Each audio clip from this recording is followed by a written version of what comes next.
Cardiac kit. હું general સર્જન છું સ્વપ્નિલભાઈ, અને જનરલ સર્જન તરીકે મારી પાસે એસિડિટી, બ્લોટિંગ, ગેસવાળા દર્દીઓ ઘણા બધા આવે. તમે જે સિમ્ટમ્સ કહ્યા એવા ઘણા બધા સિમ્ટમ્સ હું જોતો હોઉં છું કે એસિડિટીના પેશન્ટને પણ થાય. એક દર્શક મિત્રએ મને આ સવાલ પણ પૂછેલો છે, એટલે હું તમને પૂછું છું કે ન કરે નારાયણ, અને કોઈકને એસિડિટી ગેસ થયો, કોઈકે તમારું કિટ લઈ લીધું, તો શું એનાથી કોઈ તકલીફ થાય?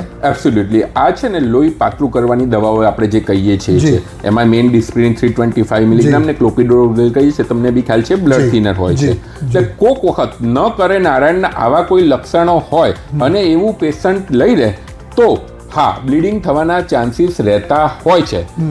પણ એક વસ્તુ એ બી સમજવી પડે કે જો રાઈટ ટાઈમે હાર્ટ એટેક વાળું પેશન્ટ લઈ જાય તો એની જાન બચી શકતી હોય છે. તો આનો પ્રેક્ટિકલ એપ્રોચ એ છે કે ધારો કે તમે સાહેબના પેશન્ટ છો, તો સાહેબ જોડે તમે એક વખત સમજી લો કે તમારામાં બ્લીડિંગ ટેન્ડન્સી છે કે નહીં, તમારામાં બીપી ને બધું નોર્મલ રહે છે કે નહીં. આવી કન્ડિશનની અંદર જો લેવામાં આવે તો ડેફિનેટલી એની સાઇડ ઇફેક્ટ થવાના ચાન્સીસ ઓછા થઈ જાય છે. બીજી વસ્તુ, જ્યારે બી તમે કોઈ બી હોસ્પિટલમાં એડમિટ થાવ છો તો એવા કેસીસની અંદર જો હાર્ટ એટેક સમજવામાં આવે તો બે વસ્તુ, એક તમારું બ્લડ પ્રેશર અને બ્લીડિંગ હિસ્ટ્રી બંને નોર્મલ હોય તો રૂટીનલી બી આ દવા અપાતી હોય છે. એટલે હા, થોડા પ્રિકોશન સાથે તમારા ડોક્ટરના ગાઈડન્સ નીચે તમે આ દવાઓ સમજીને લઈ શકો છો. કદાચ હું થોડોક ઓફ ટ્રેક જઈ રહ્યો છું સ્વપ્નિલભાઈ, પણ હાર્ટ અટેક સાથે મને થોડુંક તમે બ્રેઇન સ્ટ્રોક વિશે પણ જો માહિતી આપી શકો.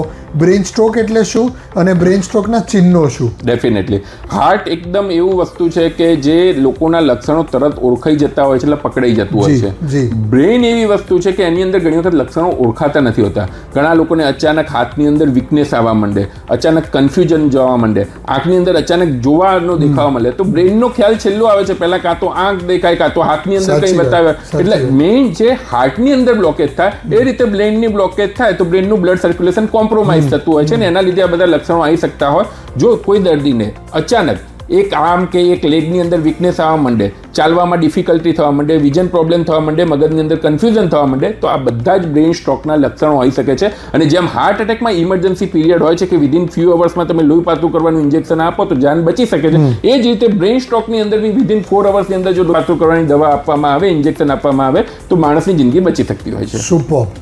ઘણા બધા કન્ફ્યુઝન જે દર્શક મિત્રોના હશે, જે સવાલો હશે, એ ખાલી આ એક નાનકડા ડિસ્કશનથી સ્વપ્નિલભાઈ આપણે સોલ્વ કર્યા છે.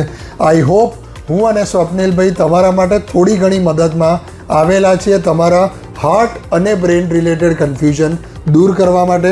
ડૉક્ટર સ્વપ્નિલભાઈ is the director of lifestyle wellness, જે શ્યામલ પાસે છે.